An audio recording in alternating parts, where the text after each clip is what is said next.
I've been wondering, what's everyone's favourite tool for cutting hay nets and stuff? Not constantly getting in and out of the tractor checking. Great little upgrade. I see cut open bags just infuriates me. Good morning, everybody. Rory's just examining the shiny tractor. No, it's not new. I've just cleaned it. Once in every however many years, we give it a bit of a clean. Here's Izzy on the bike. We're just going to go feed out a few silage bales out in the paddock, just ready for some night feeds. Let's get to it. It's all clean in there too. Amazing, isn't it? So today we are drilling some grass seed out at Nook. We finished all the potatoes, finished poppies, all the crops are done out of that block. Now it's time to sow it back down.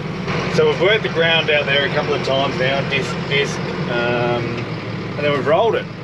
Funnily enough, to try and conserve some moisture, because it is dry. Dry. And so we had 6 mils the other day, and they got everyone a little bit excited, and particularly me. And there's another rain to come, so we've waited for that rain, and now there's another one forecast. So now tomorrow, now we're going to get that in the ground. Well, hopefully. Reef on it, mate. Reef on it. There we go. Pull. Go on.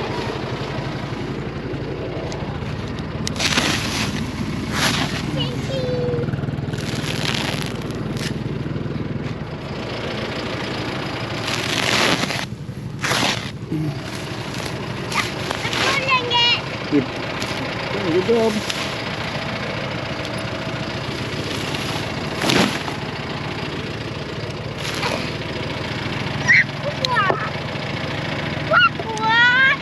Black one, yeah, so that's where the tape was. So that's what happens when a little bit of air gets into the silage, it spoils. And that's, it's not too bad. You'll see a lot worse. Try that! The feed situation has been that we've been feeding, depending on what's in the paddock, 3 to 4 bales a night feed. And during the day feed, I haven't been giving them any silage. And that day feed has been consistent of irrigated land. Now that irrigated land's obviously got green grass in it.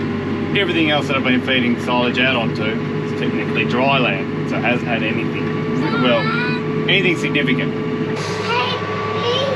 Yeah, I put a little bit of straw there.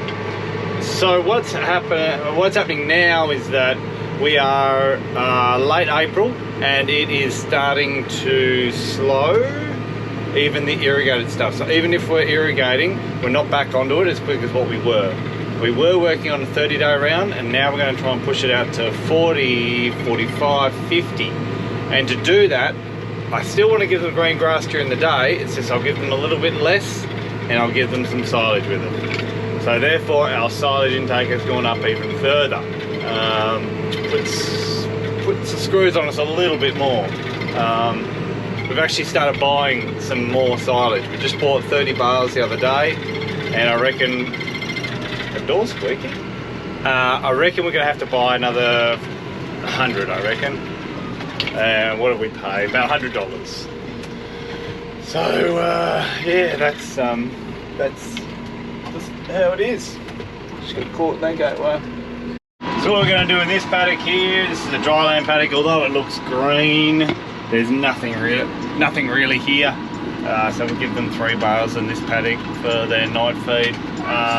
We might even split this paddock in half so we get a little bit longer out of it. Not ideal, but that's just. Oh, you want to shut the window? Yeah, we should do that. I've been wondering, what's everyone's favourite tool for cutting hay nets and stuff? Like, I've seen knives, I've seen these little hook things that sort of get underneath and just sort of rip underneath. My preference is obviously a Stanley knife. I have gone to hospital twice from Stanley knife cutting incidences, so I'm probably not the most trustworthy with a Stanley knife, but I do love how sharp they are. Always involves a few stitches though, which sucks. All right, we're out of Nook. Brody and I just came out in the class. He's going to start rolling the other 2 paddocks, so we've already, well, almost finished. Done one. We've got to finish the second one by going around the headlands.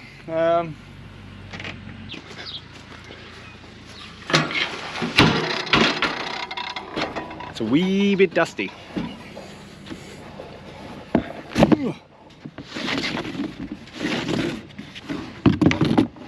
Ta-da! Right, guys, so that there is a little camera.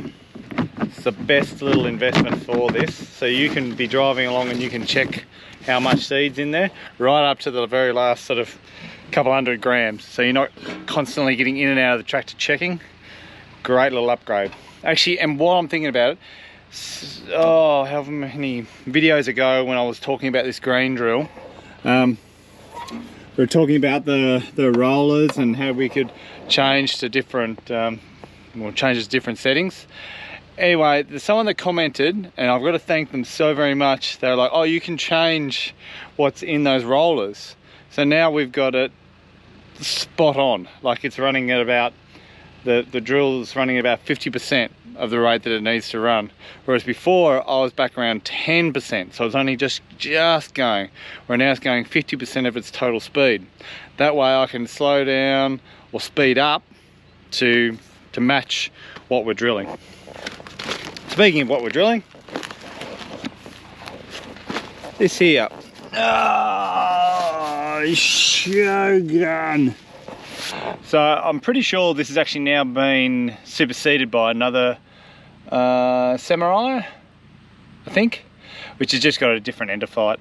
Yeah, I've had a couple of mates say that, oh yeah, it is better.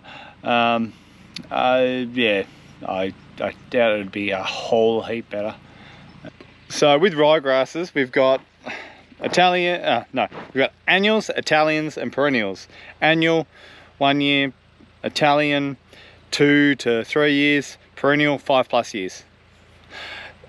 There's actually one in between now that's sort of been in amongst ryegrasses probably for the last 10 years or so, and that is a hybrid. So that sort of fits itself in between the Italian and the perennial, being that it sort of says, oh, 3 to 5 years.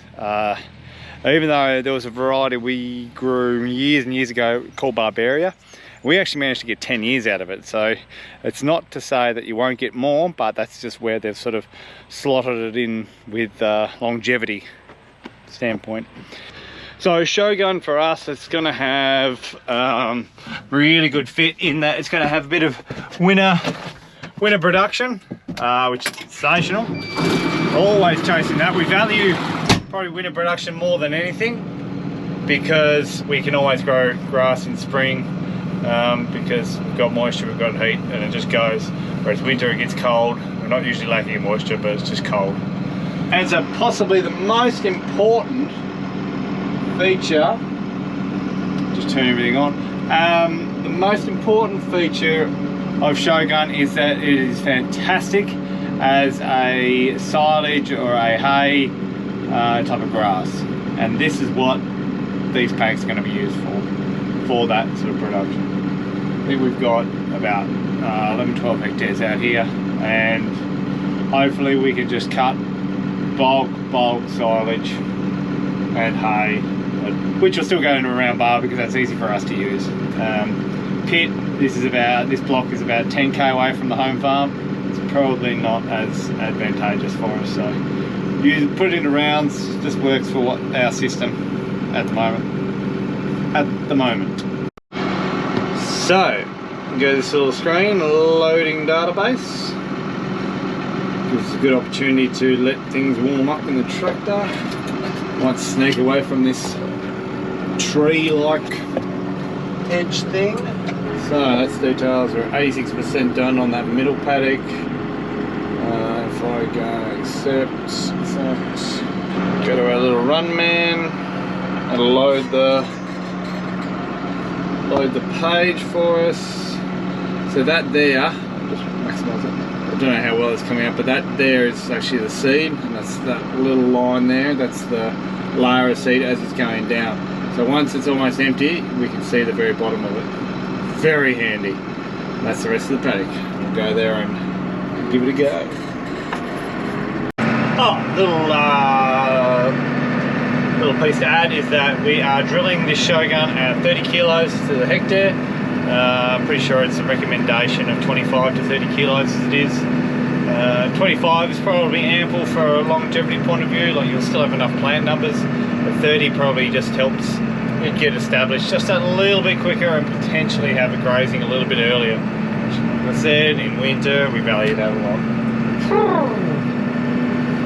Anyway, let's try and tidy up these headlets.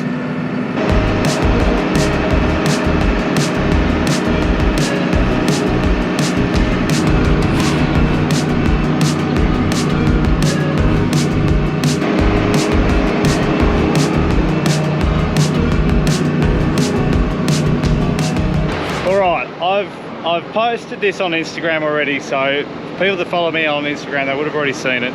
But the amount of people that I see cut open bags just infuriates me. So I just wanted to have a quick run through, different video obviously, but to run through how to open these bags without a knife. It is possible. And you can just pull the string and it'll all come off. Watch. Okay, for a start, there's two ends. One end's usually the longer one where they've put the machine through, and the other end, the short end where they've just cut it off. So that end here is the short end. We've only got a little bit to work with here. So it's essentially just a loop. The end of the string just goes through the loop. Now that's pretty, anyway, you'll get that, the rabbit in the hole sort of thing. Now, we're gonna pull that string out of that loop. So that's what I'll do here. I'll see if the camera can get in close enough to see. So that's the loop. I've just pulled that a bit tighter. Probably not going to do a real good justice. So I'm going to pull that string through. So now I've just got a loop that's loose. All I got to do is pull that. You to pull.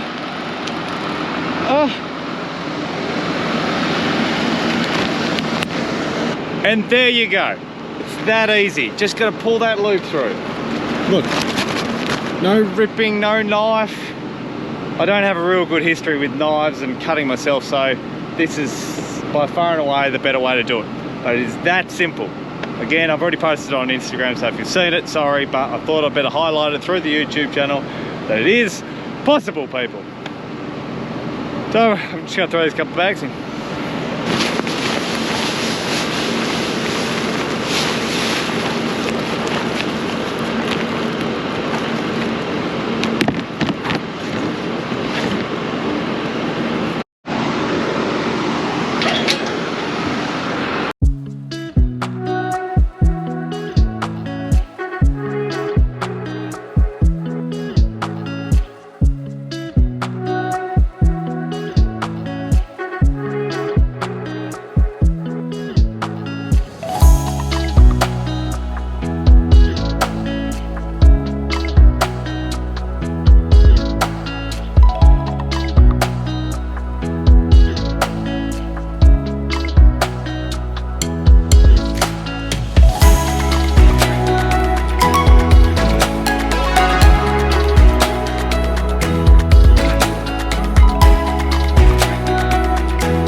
Right, we are all done. Done. And funnily enough, I'm pretty sure Brody's done just about finished this second paddock. So he'll go finish that third one. Oh yeah, he's just got this little triangle piece here to go. How satisfying is that? Righto, it's that time of day where I gotta go home and milk some cows. Well.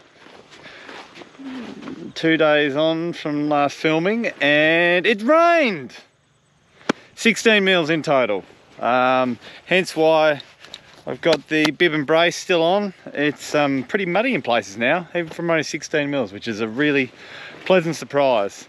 Thought just to wrap this video up, I'd show what we drilled last time we were at it, and this is it. This is the paddock. Now, since that time, we've really only had like 2 little rains in the space of a few weeks, so it has been very moisture stressed, so that's why we don't have an influx of things coming up just yet. But you'll see here's some new grass just coming through just recently.